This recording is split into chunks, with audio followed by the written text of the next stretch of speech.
Hey guys, Hello Bella here. In this video, I'm going to be talking about using a daily habit tracker. So this is something that is relatively new to me, but I tracked my habits actually for the last 31 days and the results were really interesting and very helpful. So I just want to dive in and talk to you guys a little bit about that. So I'm using a free printable. This is something that you can get offline. There are lots of different ones, but it basically looks like this. And you can see that there is a section for the habit, the day, and you can basically fill in with the little squares. So what I did was I made up categories and I basically just, wanted to get into the habit of habit tracking. So we'll just go through kind of the results, and what I want to talk to you about really is the theory behind it is sort of, if I have to measure something, if I have to write down whether I do this or don't do it, does that affect me even on a subconscious level in terms of doing the habit or not doing the habit? And what I found was that yes, it actually does, which is fascinating because these are things that I have said all year that I wanted to do, yet I haven't done them. Yet the moment that I start habit tracking, it seems like it becomes more of a thing that I want to do. So we'll just go over the results. My categories were to read for 15 minutes, journal, run, go to the gym, meditate, see my friends, tidy up for 15 minutes, which is clean the house. And then the negative categories were going out to eat and consuming alcohol. I made a spreadsheet that basically told me the amount of times that I did each habit. And I'll show you guys mine from, it's a little bit messy, but this is from November. Actually, I think it was part of October and part of November. Yeah, it says I started October 27th and did it for 31 days. So as you can see, some of the habits are sporadic, but for reading, I actually wound up reading 19 out of the 31 days, so 61%. Journaling, I journaled 7 times, so 23% of days I journaled. Running, I actually ran 16 times, which was really cool to me. And I have a way of quantifying it. Like for my reading, I have a time amount, so 15 minutes. For running, it's just any time that I go run at least 1.5 miles. So I never run less than that, but each time I mark this, basically it means I've ran at least 1.5 miles. So I ran 52% of the month. The gym, I only went 1 time, and I realized that I don't really like the gym, so I'm not gonna do that anymore. I really like to run, and I think that tracking this made me realize, like, wow, if you like doing something, that you'll do it, but if you don't like doing something, then you're just, it's just gonna feel like a chore. Meditate, I only meditated 3 times in the 31-day period, which is only 10%, so yeah, I don't know. I need to work on that. Meditation is hard for me because it's very difficult for me to calm down because I am riddled with anxiety. But anyways, moving on. See friends. I saw my friends 20 out of 31 days. So I thought that was kind of cool. I don't know how often other people see their friends, but I feel like my friends are my family in a lot of ways. And so that is something that I thought was pretty interesting. Tidying up, I tidied up 16 days out of 31, so 52% of the time. Going out to eat, I went out to eat 17 times. It's awful. I think what happened was Halloween and then some other stuff.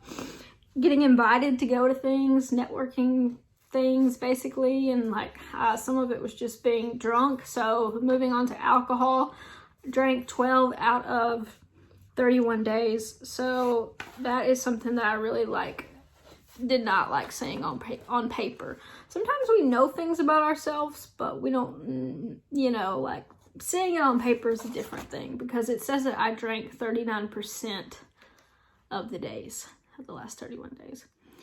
So I'm going to work on that. But yeah, basically I thought of some things that I want to take off of my current one and some things that I have added to my next one, which I keep it on my desk in front of my laptop. Basically, I have a whiteboard and I have this thing taped to it. And as I do the habit during the day, like I will fill it in. And I even get gratification just from filling in the little bubbles. So I think that's kind of a nice way to do it.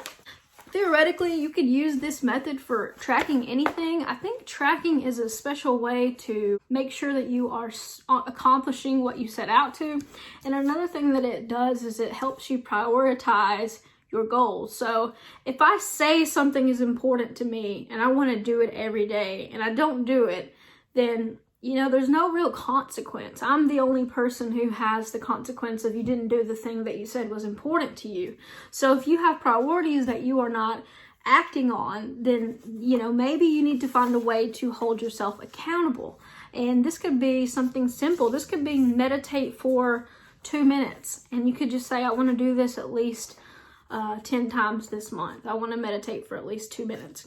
And you can also add in things that are important to you. If you have taking your dog for a walk, something simple, I recommend having some easy ones on there, because that gives you the sort of like momentum to do the hard things. For a while, my easy thing was reading, and now my easy thing is running. I'm finding it easier to go run than it is to concentrate on reading. But I think part of the problem was that I did not have the most engaging book. So I have ordered 2 new books that I'm about to start reading. So that will be hopefully an easier reading time. I do think the most important part of this activity was having a record of my negative habits and seeing how having to basically own up to what I was doing and how often I was doing it really, really made a difference. Whenever I was about to take a drink the other day, I was like, man, I'm gonna have to like add this to my habit tracker. And I was like, this sucks. And then I was like, it's only 1 beer. Listen to yourself right now. Like, it says, did you drink alcohol today? Yes or no? Fill in the circle. I think that it's really, really useful. And it's basically, if you want to look at it as a mindfulness practice, because mindfulness is just about like being aware of what we are doing to ourselves. Man, my cells are actually going pretty good right now. See, that was not very mindful. I'm recording a YouTube video, but I'm hearing cha-ching sounds go off on my computer. I need to put that thing on silent. So the main thing that I would like for you to take away from this is, if you have quantifiable habits that you want to do once a week or every single day, this is a really good tool to help you make sure that you do that. And what if, you think of it as something like a challenge, then it becomes kind of like a little game. And I'm always one of those people who has really, truly enjoyed marking things off a list. It is like type A crack cocaine to me. Like, it just is so satisfying. So I just wanted to share this with you guys. And habit tracker, you can use it with a bullet journal or you can use it with a journal in general. I actually plan on cutting this out and taping it in my journal, because what I did after the month was over is I reviewed myself. I basically said, okay, this is kind of what you did good, this is what you did not so good, this is what you might want to focus on next month. And that is a good way to kind of give yourself a monthly review. Whether you are self-employed or working or whatever, I think it's always good to keep yourself busy and keep yourself constantly improving, because we have to realize that every day is an opportunity to either get better or to get worse. So, and I will share with you a quote that I heard at the pool hall this week, which was, if you play with better people, you'll get better.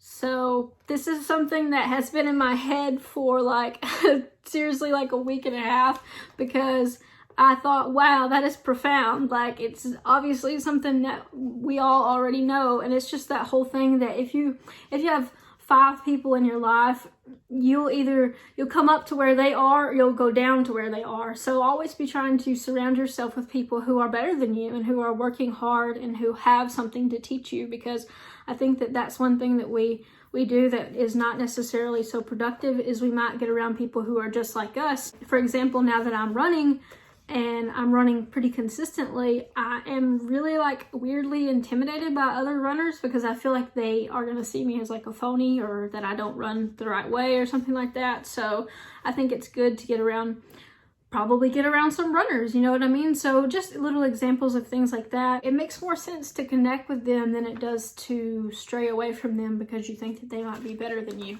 I'm getting a little bit off subject here, but I just wanted to say that really this habit of habit tracking is super, super useful. And I think that whether you use it to track one thing or if you are tracking 10 things, it doesn't matter. It will help you in the long run. So thanks so much for watching this video, guys. Oh, I will leave a link to this one. This is the Minimalist Habit Tracker. I'll just leave a link to it in the comment section below. That way you can find it. And I would really appreciate it if you would subscribe to the channel and give this video a thumbs up. And I will catch you guys in the next one. Take care.